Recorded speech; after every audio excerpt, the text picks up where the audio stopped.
สุดได้អ្នកទាំងអស់គ្នាជួបជាមួយខ្ញុំដល់ទៀតហើ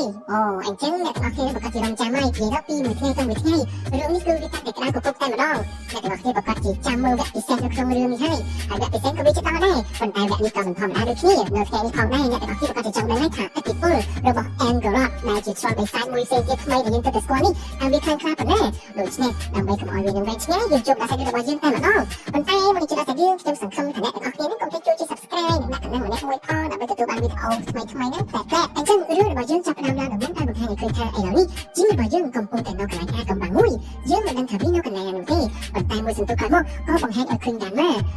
អញ្ចឹងដានម៉ាពិតជាធំខ្លាំងណាស់បន្តមកជីវិតរបស់យើងបានធ្លាក់ពីលើគ្រាព្រុសអញ្ចឹងបានន័យថានេះគឺជាការយល់សប្តិទេតើដានម៉ាពិតជាធំអស្ចារ្យបែបនោះមែនទេដូច្នេះបើសិនជាធំបែបនោះមែនខ្ញុំគិតថាគ្នារបស់ជីវិតមិនអាចធ្វើការសម្រាប់ដានម៉ាបានជោគជ័យញញនោះឡើយឥឡូវនេះពេលដែលមកដល់សាលារៀនគឺជាវគ្គពិសេសវគ្គដែលគេជ្រើសរើសគេហៅថា King and Queen of the School របស់គ្នាដូច្នេះហើយគេក៏បានហៅឈ្មោះសិស្សផ្សេងៗទៀតក្នុងនោះក៏មានជីវិតរបស់យើងផងដែរចំណែកឯ 2B របស់យើងវិញមិនដឹងជាអ្វីទេ 2B នេះហាក់ដូចជាលងស្នេហ៍ទៅនឹងលក្ខណៈមនុស្សតាក់តុក្កតានេះ 2B គឺថាអ្នកនឹងប្រហែលជាស្រីដ៏ស្រស់ស្អាតហើយចំណែកឯជីវិតរបស់យើងក៏បានគិតថាមិនឃើញស្រីតែអញ្ចឹងប៉ុន្តែជីវិតដូចជាលក្ខណៈមានជំនឿចិត្តគូហាហើយក្រាស់លើឧបកតារបស់យើងទៅដូច្នេះបើសិនជាលក្ខណៈที่ជាប់ឈ្មោះជាលក្ខណៈអ្នកប្រឡងដើម្បីជ្រើសរើសយក Queen and King អញ្ចឹងហើយគឺវាមានវគ្គពិសេសតទៀតតាក់ទងនឹងការប្រកួតនេះចាំមើលថាតើនឹងមានវគ្គអ្វីកើតឡើងបន្តហើយអ្នកដែលឈ្នះវគ្គផ្សេងៗនឹងអាចជ្រើសរើសគឺថាបើថាឆ្លាក់វគ្គនេះអញ្ចឹងគឺអាចជ្រើសរើសយករបៀបប្រឡងបែបណាបានន័យថាគេហៅថា theme song ហ្នឹងបងប្អូនបន្ទាប់ពីនោះជីវិតរបស់យើងក៏បានធ្វើដំណើរមកកាន់ Troll Market បន្តទៀតហើយបន្តបេសកកម្មហាត់សមជាមួយនឹង Troll Hunter ផ្សេងទៀតក្រោយមកបន្ទាប់ពីមានការហាត់សមយ៉ាងយូរហើយ Troll Hunter ជាច្រើនបាននិយាយថាយើងដឹងថាឯងនឹងមានកម្រងក្នុងការចង់ទៅកាប់លែនដើម្បីសម្រាប់កាន់ម៉ាប៉ុន្តែគ្មានអ្វីអាចសម្រាប់កាន់ម៉ាបានឡើយសូម្បីតែដល់ Troll Hunter នេះហើយបើសិនជាឯងចង់នាំមិត្តភក្តិឯងទៅសម្រាប់កាន់ម៉ាឯងប្រៀបដូចជានាំមិត្តភក្តិឯងចូលទៅក្នុងមាត់ខ្លាហើយស្លាប់ទាំងអស់គ្នាអញ្ចឹង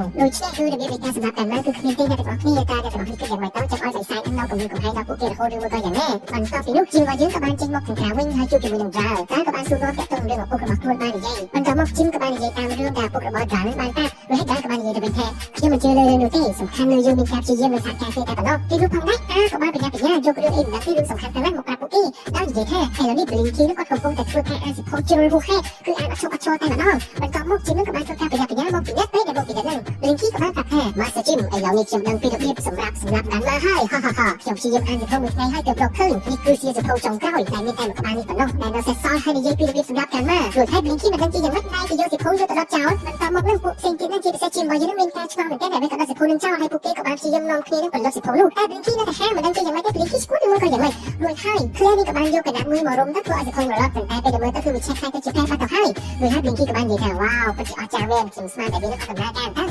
ដុតសិភៅឡើងទៅជាផែហើយបែរជានិយាយបែបហ្នឹងវាយមិនដែរឡើយប៉ុន្តែ Blinky គឺមិនឈ្មោះនោះទេ Blinky ក៏បានធ្វើការព្រមព្រៀងនោះចេញហើយក៏បានបង្ហាញអក្សរដែលមានជាអក្សរ Troll រួចហើយ Blinky ក៏បានធ្វើការអានហើយក៏បានបញ្ជាក់ថាមានវិធីសម្រាប់ដានម៉ាបានដោយជោគជ័យដូច្នេះដើម្បីសម្រាប់ដានម៉ាបានយើងត្រូវការថ្ម3គ្រាប់ហើយថ្ម3គ្រាប់នោះដុំចូលគ្នាទៅវាបង្កើតបានជាថ្មដ៏អស្ចារ្យមួយផ្សេងទៀតដែលមានឈ្មោះថា Trumbric Stones ដូច្នេះពួកគេនឹងក៏បានបើកសិភៅមើលដើម្បីស្រាវជ្រាវតាក់ទងនឹងថ្មហ្នឹងហើយវាមានចំនួន3គ្រាប់ដូច្នេះពួកគេនឹងបន្តបប្រតិបត្តិការរបស់ពួកគេដើម្បីស្វែងរកថ្មទាំង3គ្រាប់នេះហើយផ្ដុំចូលគ្នានឹងបង្កើតបានជាអាវុធដ៏អស្ចារ្យមួយហើយអាចសម្រាប់ដានម៉ាបានដោយជោគជ័យហើយបាទអញ្ចឹងពួកគាត់នឹងមានការសប្បាយចិត្តមែនទែនហើយវគ្គបន្តហ្នឹងគឺអ្នកទាំងអស់គ្នានឹងមានការភ្ញាក់ផ្អើលទៀតនៅបេសកកម្មគេហៅថា Adventure អ្នកទាំងអស់គ្នាគួរស្នាក់តែម្ដងក្នុងការស្វែងរកថ្មទាំងអស់នេះដូច្នេះបើចង់ដឹងយ៉ាងណាយើងមានតែចាំតាមដានបន្តទៀតជាមួយខ្ញុំឥឡូវនេះយើងកាត់មកដល់ Angorot វិញយើងឃើញថា Stickler កំពុងតែនិយាយរឿងតាក់ទងនឹង Troll Hunter ដែលជាមនុស្សលើកដំបូងបំផុតពីឯងរួចហើយ Angorot ក៏បាននិយាយថាប្រហែលជាឯងខ្លាចមែនប្រុសម្នាក់នេះហើយបានជាពឹងមកយើងសម្រាប់វាបន្តមក Stickler ក៏បាននិយាយថា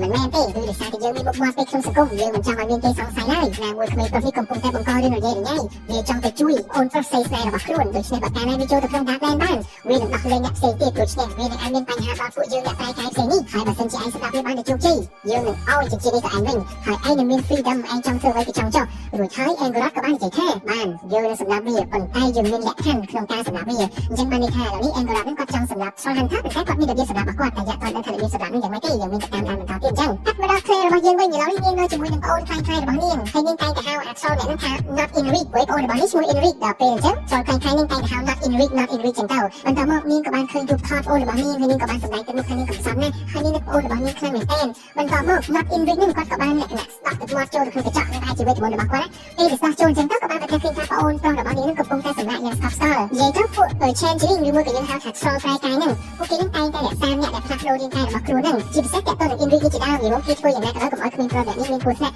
បើកាលណាមានចឹងទៅអញ្ចឹងចូលតែប្រែកាយនៅទឹកដីមនុស្សនេះនឹងចាប់ផ្ដើមប្រែកាយទៅជា troll វិញអញ្ចឹងវាពិបាកអញ្ចឹងបានជាពួកគេនឹងព្យាយាមរក្សាសមត្ថភាពក្មេងៗដទៃទៀតដែរប៉ុន្តែនាងនៅតែចង់ជួបប្អូននាងផ្ទាល់នាងមិនគិតរឿងបែបនេះទេនាងចង់បានប្អូននាងមកនៅជាមួយនាងវិញឥឡូវនេះយើងតាមរក sticker វិញ sticker ហ្នឹងបានមកជួបជាមួយនឹងលោកវិយុសាលាហើយក៏បានយកអាថ្មបិសាចហ្នឹងមកជាមួយខ្លួនដូចគ្នាព្រោះហើយនិយាយមួយគ្នាបានមកស្ទុំយើងក៏បានប្រទះឃើញថាលោកវិយុហ្នឹងបានធ្វើការស្អែកយ៉ាងលឿនតែម្ដងប្រហែលជាគាត់នឹងមានគួរថ្នាក់ហើយឥឡូវនេះផងដែរយើងកាត់មកដល់ Angerot វិញ Angerot ហ្នឹងធ្វើការលក្ខណៈថាស្រាវជ្រាវតាក់ទងនឹង Troll Hunter របស់យើងតែម្ដងគឺអង្គុយពីលើដំបូលផ្ទះរបស់ Toby ហើយធ្វើការសម្លឹងមកទៅផ្ទះរបស់ Troll Hunter អញ្ចឹងមិនដឹងថាគាត់នឹងកំពុងតែរៀបរងអ្វីនោះទេហើយយើងឃើញថាគាត់នឹងកំពុងតែចាក់រូបកូនក្រក់មួយមិនដឹងថាកូនក្រក់នេះគាត់សម្រាប់ធ្វើអីនោះទេប៉ុន្តែមើលទៅវាដូចជាលក្ខណៈមានធំកម្រាស់ស្វាត់មិនដឹងទេដូច្នេះយើងចាំតែមើលទាំងអស់គ្នាទេថាតើកូនក្រក់នេះគឺវាជាអ្វីឥឡូវនេះថ្ងៃបន្ទាប់គឺជាថ្ងៃដែលពួកក្មេងៗទាំងអស់គ្នាដែលប្រកួតធ្វើ King and Queen ហ្នឹងស្លៀកសម្លៀកបំពាក់ប្លែកៗដើម្បីធ្វើការបង្ហាញសមត្ថភាពរាំតាក់ទងនឹង theme song បន្ទាប់មកជីមរចឹងគាត់ថាអូយគាត់យកកៅអៅមកបាត់ទៅហើយខ្លួនក៏បានដើរទៅក្នុងបន្ទប់ដើម្បីស្វែងរកអីមួយចឹងក្នុងកំឡុងពេលនោះផងដែរយើងក៏បានឃើញថា Angerot ដែលជាខ្វាបិសាចនេះគាត់នឹងអាចដើរនៅក្រោមពន្លឺថ្ងៃបានតែមិនថាពន្លឺថ្ងៃគឺគាត់នឹងអាចយកស្រមោលដើមឈើនឹងឲ្យដុតតាមគាត់បានបាទពិតជាអស្ចារ្យខ្លាំងមែនទែនតែម្ដងហើយគាត់ក៏បានយកកូនក្រក់នឹងតប់ចូលទៅក្នុងដីមិនដឹងថាកូនក្រក់នេះវានឹងធ្វើអ្វីនោះទេបន្តមកយើងក៏បានប្រទះឃើញថាជីមរបស់យើងនឹងបានដើរចូលក្នុងបន្ទប់មួយហើយក៏បានប្រទះឃើញថាបុរសចម្លែកម្នាក់ហ្នឹងឈរនៅក្រោមដើមឈើគឺថាជីមមិនអស់ចិត្តជីមក៏បានមកពិនិត្យមើលដែរពេលដែលមកពិនិត្យមើលហ្នឹងយើងក៏បានប្រទះឃើញថាកូនក្រក់តប់ចូលទៅក្នុងដីនេះវាបានប្រែកាយជាលក្ខណៈមនុស្សមានធំម្នាក់ហើយជាលក្ខណៈដីមានស្មៅមានអីចឹងហើយគឺការវាប្រហែលមកលើជីមរបស់យើងគាត់មានការភ្ញាក់ផ្អើលមែនទេគាត់មិនដែលឃើញអ្វីបែបនេះពីមុនមកនោះទេហើយចឹងក្នុងកំឡុងពេលនោះផងដែរនឹងកម្មវិធីប្រកួតធ្វើ King and Queen នេះក៏បានចាប់ផ្ដើមដូចគ្នាហើយយើងឃើញថាមានម្នាក់គាត់បានព្យាយាមរាំឡើងក្រោមតែដើម្បីទទួលបានជ័យជំនះអញ្ចឹងណាហើយចំណែកឯជីមរបស់យើងវិញក៏បានធ្វើការប្រយុទ្ធគ្នាជាមួយនឹងមនុស្សមានធំដូចមើលនៅម្នាក់គេនិយាយមកនេះហើយយើងឃើញថាបិសាចស្អីគេម្នាក់នេះមានពិតជាខ្លាំងអស្ចារ្យមែនទែនតែម្ដងធ្វើការវាចុកវាឡើងជាមួយនឹងជីមរបស់យើងចំណែកឯលោក Sticker នេះក៏បានដើរមកទាន់សកម្មភាពនេះគាត់ក៏បានសួរថាណែ Angerot យើងឲ្យឯងសម្រាប់វាមិនមែនឲ្យឯងមកលេងជាមួយវានោះទេបន្តមក Angerot ក៏បាននិយាយថាការសម្រាប់មនុស្សរបស់ខ្ញុំគឺជាការលេងហ្គេមដូច្នេះខ្ញុំត្រូវការពេលវេលាសប្បាយសិនពេលដែលដល់ពេលខ្ញុំចង់សម្រាប់នោះម្នាក់នោះនឹងដឹងហើយអូពិតជាថាមែនបន្តមកយើងកាត់មកដល់ Claire ជាមួយនឹង Toby វិញដែលពួកគេទាំងពីរឃើញថាការសម្ដែងនេះវាសំខាន់ដូច្នេះពួកគេទាំងពីរហ្នឹងព្យាយាមពន្យាពេលព្រោះឥឡូវដល់ពេលគ្រូនឹងហៅឈ្មោះរបស់ជីមហើយតែអត់ឃើញជីមបង្ហាញខ្លួនហើយអញ្ចឹង Toby ជាមួយនឹង Claire មកគ្នាសម្ដែងតែមើលទៅ complain មែនតើតែម្ដងចំណែកឯជីមក៏បានបន្តធ្វើការវិភាគជាមួយនឹងសំដីឬមកក៏បិសាចដីចម្លែកនេះបន្តមកជីមក៏បានវាចុះវាឡើងក៏ប្រទះឃើញកូនក្រក់តូចមួយហើយជីមក៏បានធ្វើការយ៉ាងណាវាចាំកូនក្រក់ហ្នឹងឲ្យធ្វើការកំទេចវាទៅហើយបិសាចដីហ្នឹងក៏បានបាត់បង់ជីវិតបាត់ទៅហើយជីមក៏បានលឺសូគីនឹងហៅឈ្មោះឬហើយខ្លួនហ្នឹងក៏បានបញ្ញាមកធ្វើការប្រកួតអីចឹងទៅពេលដែលមកហ្នឹងគឺលក្ខណៈខ្លួនគាត់នឹងសិតតែដីតែម្ដងបន្តមកគ្រប់គ្នាក៏បាននិយាយថាម៉ូលហ្នឹងអាសត្វឈ្មោះដីអ្នកនរគ្នារួចហើយទូប៊ីរបស់យើងក៏បាននឹកឃើញកំណត់មួយហើយក៏បាននិយាយធ្វើការណែនាំកំពូលបរិសង្ហាប្រចាំសាលារបស់យើងគឺជាជីមរបស់យើងនេះឯងដែលជាសត្វម៉ូលចឹងទៅអ្នកគ្រប់គ្នាតែនាំគ្នាសប្បាយរីករាយចឹងទៅឬហើយគ្រូហ្នឹងក៏គាត់មិនដឹងធ្វើម៉េចក៏រៀងឈួរទៅមួយសិនដែរទៅហើយក៏បាននិយាយថាឥឡូវនេះអ្នកដែលឈ្នះវគ្គនេះគឺជាជីមរបស់យើងដូច្នេះ theme song របស់យើងគឺតាក់ទងនឹងសត្វម៉ូលជាចាំមានហ្នឹងហើយបន្ទាប់ពីនោះយើងក៏បានឃើញថាលោក Sticker ក៏បានដើរចូលមកទីនេះហើយគាត់ឥឡូវនេះមានតួនាទីជានាយកសាលាតែម្ដងដែលរឿងនេះធ្វើឲ្យជីមរបស់យើងមានការខឹងសម្បារនឹងបុរសម្នាក់នេះខ្លាំងមែនទែនតែម្ដងចាំមើលថាតើបន្ទាប់ពីអបអរសាទរទៅជានាយកសាលាថាវានឹងមានរឿងអ្វីកើតឡើងហើយនៅវគ្គក្រោយនេះទៀតអ្នកទាំងអស់គ្នានឹងបានទស្សនានៅឈុត adventure ផ្សេងៗអស្ចារ្យតែម្ដងផងដែរដូច្នេះចង់ដឹងថាការផ្សងព្រេងរបស់ពួកគេអស់មើលកម្រិតណានោះមានតែតាមដានជាមួយខ្ញុំនៅវគ្គក្រោយបន្តទៀតដូច្នេះអរគុណចំពោះការទស្សនារបស់អ្នកទាំងអស់គ្នាកុំភ្លេចចុច like share និង comment ដើម្បីទទួលបានវីដេអូថ្មីៗបន្តទៀត